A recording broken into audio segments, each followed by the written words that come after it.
आईनी हिंदी के एक नए एपिसोड में आपका स्वागत है। इस वीडियो में हम पहले बात करने वाले हैं गैस टरबाइन एस्टैब्लिशमेंट के बारे में। हम ये भी बात करेंगे कि कावेरी इंजन को लेकर करंट स्टेटस क्या है, क्या रिपोर्ट साझा करी गई है, और इसके अलावा हम ये भी बात करेंगे कि कैसे 2 प्रोटोटाइप तेजस के चिन्हित कर लिए गए हैं जो तेजस में कावेरी इंजन इंटीग्रेशन को पूरा करेंगे और टेस्टिंग प्रोसेस को आगे बढ़ाएंगे। और हम ये भी जानेंगे कि वो प्रोटोटाइप कौन कौन से हैं और अभी क्या चैलेंजेस हैं और कब तक हमें जो प्रोडक्शन वेरिएंट है वो देखने को मिल सकता है। इस पर भी हम डिस्कशन करेंगे। तो चलिए शुरू करते हैं आज का अपना ये वीडियो। देखिए, हाल ही में कावेरी इंजन को लेकर एक बहुत बड़ा इनिशिएटिव हमें ट्विटर पर देखने को मिला था, जिसको हम अब एक्स के नाम से जानते हैं।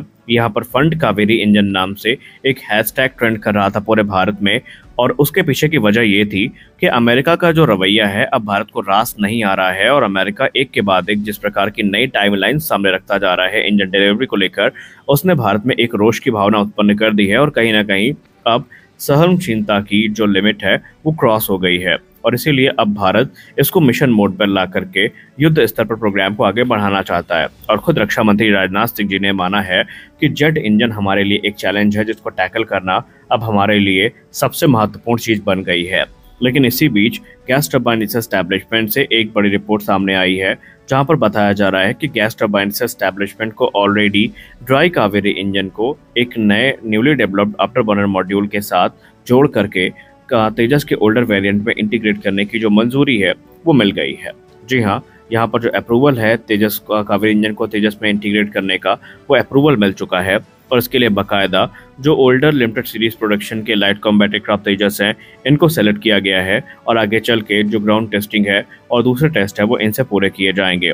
सोर्सेस तो ये भी दावा करते हैं कि ये डेवलपमेंट हमारे लिए इतना महत्वपूर्ण है कि हम तेजस से ही अपना जो आत्मनिर्भरता की जर्नी है उसको पूरा करेंगे, और उन्हें इस बात का पूरा भरोसा है कि इंजन जो है पूरी तरीके से जो हमारी उम्मीदें हैं उनको पूरा करने में सक्षम होगा।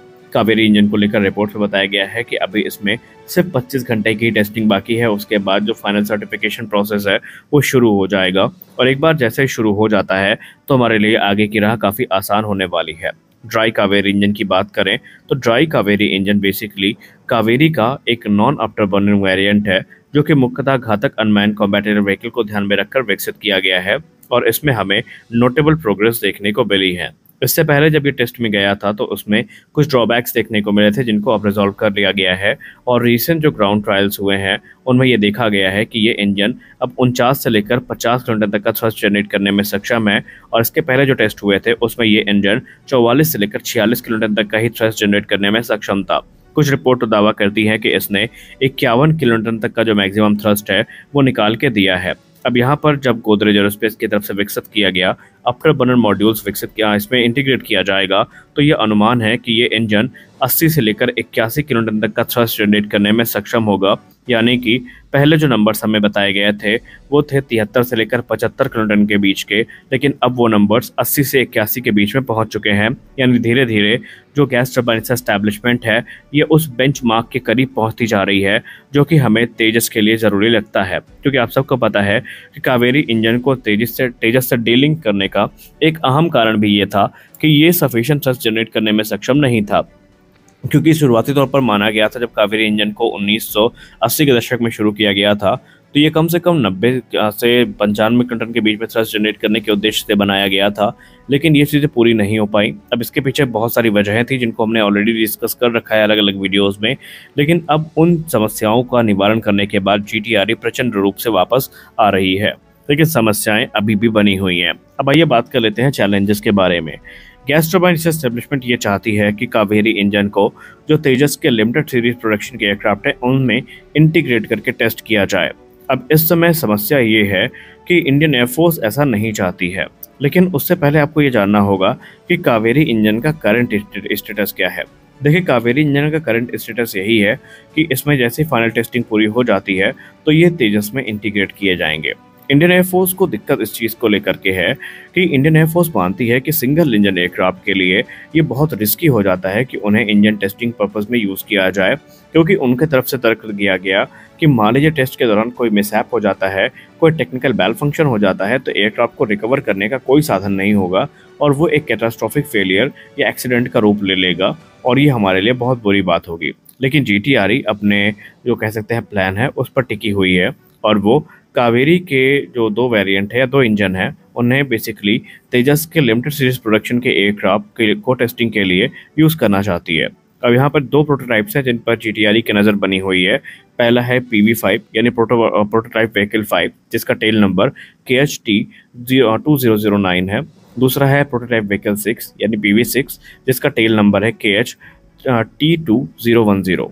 ये 2 प्रोटोटाइप्स हैं जिन पर इस समय जो जीटीआरई है वो अपनी नज़रें बनाए हुए है और इनमें से किसी एक को चुना जाएगा कावेरी इंजन के टेस्टिंग के लिए।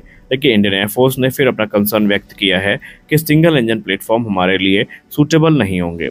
लेकिन जीटीआरई के पास समस्या भी काफ़ी है।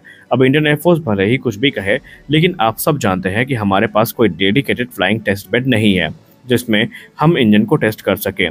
और हम लोग ये बात शुरुआत से करते आए हैं कि भारत को आज नहीं तो कल एक फ्लाइंग टेस्ट बेड की ज़रूरत पड़ेगी। और हमने बोइंग 747 वाली वीडियो में कहा भी था कि एरो इंडिया जिस एयरक्राफ्ट को ऑक्शन करना चाहती है उसे जीटीआरई को ग्रैब करना चाहिए, ताकि वो 4 इंजन वाला बड़ा 747 भारत की इंजन टेस्टिंग के लिए एक माइलस्टोन लेकर आ सकता था। लेकिन अभी तक इसमें हमें कोई नई रिपोर्ट देखने को नहीं मिली है। हमें ये भी नहीं पता कि फ्लाइंग टेस्ट बेड को लेकर कहीं बातचीत चल भी रही है या नहीं, क्योंकि अलग अलग मीडिया सोर्सेज में अलग अलग रिपोर्ट्स को दावा किया जा रहा है, लेकिन जीटीआरई ने अभी ऑफिशियली कुछ भी एक्सेप्ट नहीं किया है। कुछ रिपोर्ट ये दावा करती हैं कि भारत जो है already flying test bed aircraft की तरफ देख रहा है। कुछ रिपोर्ट ये दावा करती हैं कि भारत अपने पुराने MiG-29 को कन्वर्ट करेगा फ्लाइंग टेस्ट बेड में, तो कुछ सुखोई 30 MKI के इसमें पार्टिसिपेशन की बात करते हैं। लेकिन प्रैक्टिकली हमें अभी ऐसा कुछ भी होता नज़र नहीं आ रहा है। तो ज़रूरी यही है कि जीटीआरई को अपना काम करने दिया जाए और हमें रिजल्ट से मतलब रखना चाहिए। लेकिन आपको एक चीज़ पता होनी चाहिए कि अभी भी कुछ इशूज़ हैं जो यहाँ पर रिजॉल्व नहीं हो पाए हैं। उसमें सबसे बड़ा इशू जो है वो वेट को लेकर बताया जा रहा है। आपको बता दें कि कावेरी इंजन के लिए वेट अभी भी एक गले की हड्डी बना हुआ है, क्योंकि कावेरी इंजन का जो मौजूदा वेट है ड्राई कावेरी का खासकर वो 1180 किलोग्राम का है, जो कि इसे F404 जिसका वजन 1036 किलोग्राम और F414 जिसका वजन 1110 किलोग्राम है उससे ज़्यादा है। और ये चीज़ें भारत के लिए चिंता का सबब बनी हुई है।